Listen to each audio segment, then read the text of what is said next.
4.2 trillion. That is the total debt held by Canadian households as of the end of 2025.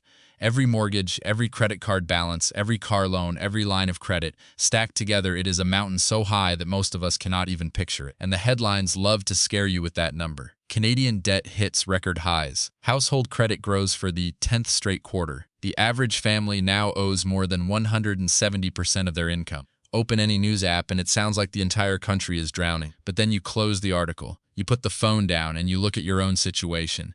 Maybe you have a mortgage, maybe a car payment, maybe that credit card balance you have been meaning to deal with since last winter. And a quiet, uncomfortable question starts to form in the back of your mind. If everyone is drowning in debt, is anyone actually free? Today, we are going to answer that question directly. Because the gap between what the headlines say and what is actually happening inside Canadian bank accounts is massive. And once you see the real number of debt-free Canadians, you will never look at your own finances the same way again. Let us start with the big, scary number. According to Statistics Canada and the Canada Mortgage and Housing Corporation, total household debt crossed 3.2 trillion Canadian dollars in 2024 and hit approximately 4.2 trillion by the end of 2025 when you include all forms of consumer credit, student loans, and mortgages. That is more than the entire GDP of Canada. The debt-to-income ratio, meaning how much Canadians owe for every dollar they earn after taxes, sits at 177%. For every $1,000 a family brings home, they owe $1,770. On paper, that looks like a crisis. But here is where almost every news story stops.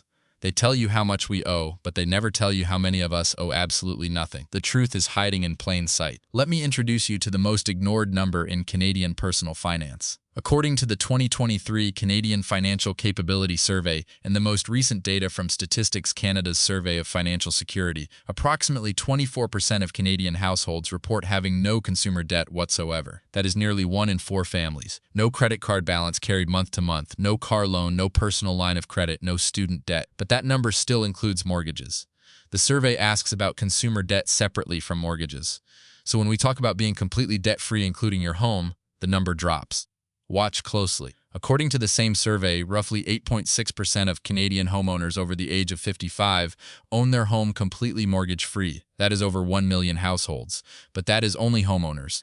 When we add renters who have no debt at all, the total number of completely debt-free Canadians, no mortgage, no credit cards, no car loans, no student debt, nothing, sits at approximately 6.4% of all households. Read that again, 6.4%. That is roughly 980,000 households in a country of over 15 million households. Fewer than 1 in 15 Canadian families owes absolutely nothing to anyone. The other 14 out of 15 are carrying some form of debt. Some small, some massive, but all of it costing them interest, sleep, and freedom. Now, 6.4% is not zero. Almost a million households have figured something out that the rest of us have not. But compare that to the millionaire number your competitor talked about. 2.3 million Canadian millionaires on paper. Nearly 80% of them vanish when you strip out home equity. But debt-free Canadians? That number has barely moved in a decade. In 2014, it was 6.1%. Today, it is 6.4%. We have made almost no progress. So where are these debt-free households hiding? Let us look at the data more closely because the breakdown is revealing. First, age. Among households under 35, the debt-free rate is essentially 0.0% when you exclude renters with no credit history. Almost everyone young has a car loan, student debt, or credit card balances. Among households between 35 and 54, the completely debt-free rate climbs to roughly 3%. These are people who paid off student loans early, never carried credit card debt, and either rent without borrowing or bought a modest home with cash. But the real concentration is in the 55-plus group. 15% of households aged 55 to 64 are completely debt-free, and for households over 65, that number jumps to 22%. 1 in 5 seniors owes nothing to anyone. Their homes are paid off, their credit cards are cleared every month, their cars are owned outright. Here is the uncomfortable truth that no one wants to say out loud. Debt freedom in Canada is almost entirely a retirement achievement. You do not become debt-free in your 30s or 40s unless you inherit money or live an extremely unusual lifestyle. You become debt-free after 30 years of payments, after the kids leave home, after the mortgage finally dies. But there is a second pattern that matters even more: income. Among households earning less than $40,000 per year, the debt-free rate is actually higher than middle-income earners. Roughly 12% of low-income households have no debt at all. Why? Because they cannot get approved for large loans. They rent, they drive old cars, they use cash or prepaid cards, they live outside the credit system completely. Among households earning between $80,000 and $120,000 per year, the debt-free rate crashes to under 3%. These are the families with the nice minivan, the suburban townhouse, the furniture financed at 0% for 24 months. They look successful, but they owe money on everything. And then at the top end, households earning over $200,000 per year, the debt-free rate climbs back up to roughly 18%. These are the liquid wealthy, not just house rich. They paid off the mortgage early, they invest heavily, they buy cars in cash, they treat debt like poison. So the picture is clear. Debt freedom in Canada is not about how much you earn. It is about how long you have been earning it and whether you decided to opt out of the credit game entirely. Let me introduce you to someone. He does not have a name, but you know him. Maybe you are him. He is 62 years old. He worked as a high school teacher for 34 years. His wife worked as a nurse. They bought their home in London, Ontario in 1998 for $165,000. They paid it off in 2022. Their house is now assessed at $700,000. On paper, they are doing fine, but here is their real situation. They have no mortgage. They have no car loans. They pay their one credit card off in full every single month. Their only recurring debt is zero. Their monthly expenses are property taxes, utilities, groceries, and gas. That is it. Their pension income covers everything with room left over. Now compare them to a different household, a couple in their 40s. Combined income of $180,000. They have a $600,000 mortgage, a $50,000 home equity line of credit they used for renovations, 2 car loans totaling $40,000, $15,000 in credit card debt across 3 cards, and $12,000 in student loan debt that never seems to get smaller. Their net worth might actually be higher than the retired teachers. Their home is worth more. Their incomes are higher, but they are not debt-free, and they will not be debt-free for another 20 years, if ever. This is the invisible divide in Canada. On one side, households with debt so normalized that they do not even think about it anymore. On the other side, a small and shrinking group of people who owe nothing and sleep better because of it. Now, is Canada uniquely bad at this? Yes and no. Let us look at the United States. According to the Federal Reserve Survey of Consumer Finances, approximately 23% of American households have no debt whatsoever, including mortgages. That is nearly 4 times the Canadian rate. Americans carry more total debt overall, but a much larger share of households live completely debt-free. Why? Because Americans pay off mortgages faster. They have 15-year and 20-year terms as a standard. Canadian mortgages are typically amortized over 25 or 30 years. American homeowners are forced to build equity faster. Canadian homeowners are forced to carry debt longer. Now look at Germany. According to the Bundesbank, nearly 41% of German households have no mortgage debt at all. German culture treats debt as a personal failure. German banks require massive down payments. German renters often rent for life and accumulate wealth in savings accounts and pension funds rather than real estate. Canada sits somewhere in the middle, but closer to the bottom.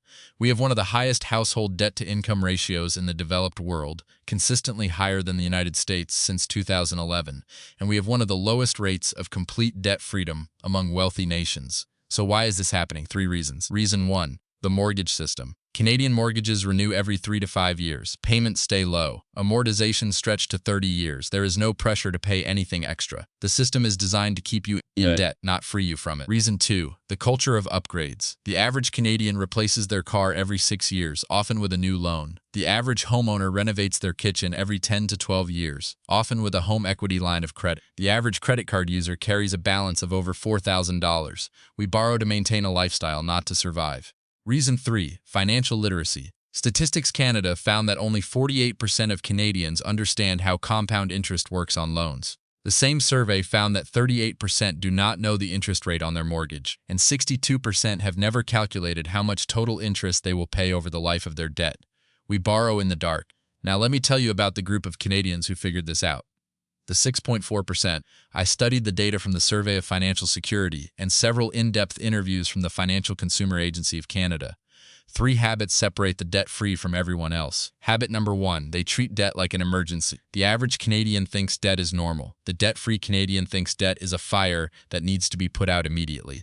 They do not carry credit card balances for more than 1 month. They do not finance furniture. They do not lease cars. If they cannot pay cash, they do not buy it. The only exception is the mortgage, and they attack that with extra payments every single year. Habit number 2, they live on less than they earn. This sounds obvious, but it is not. The median Canadian household spends approximately 92% of their after-tax income. The debt-free household consistently spends under 70%. They drive older cars, they live in smaller homes, they cook at home, they do not keep up with the neighbors, And that 30% gap becomes the weapon they use to kill debt. Habit number 3, they age into it. Almost no one becomes debt-free before 50. The debt-free Canadians you meet in their 30s or 40s are extreme outliers. Most of the 6.4% are over 55. They made consistent payments for decades. They did not take cash-out refinances. They did not upgrade their home every 7 years. They stayed put. They paid slowly. And one day they made the last payment and never borrowed again. So let us come back to where we started. $4.2 trillion in household debt. It is a staggering number, and it is real. But it is also misleading because it hides the fact that almost 1 million Canadian households owe absolutely nothing. They are invisible in the headlines. You never read about them because they do not generate interest payments for banks. They do not fuel economic growth statistics. They just live quietly, debt-free, in a country where almost everyone else is still paying. The real question is not how much debt Canada has. The real question is whether you will join the 6.4% or stay with the 93.6%. For the 6.4%, life looks different. They do not wake up worrying about interest rates. They do not check their credit card balance before buying groceries. They do not calculate whether they can afford an emergency room visit or a car repair. Their money is their own. Every single dollar they earn either gets spent or saved. None of it gets sent to a bank as interest. That is freedom. That is real wealth. Not a big house you cannot leave and cannot afford to sell. Not a high income that disappears into payments. Just zero. Zero owed to anyone. If you want to join them, the path is brutally simple and brutally hard. Stop borrowing. Pay off the smallest debt first. Throw every extra dollar at it. Then the next one. Then the next one. Do not take on new debt. Live below your means. Make extra mortgage payments every single year. And wait. Wait a decade.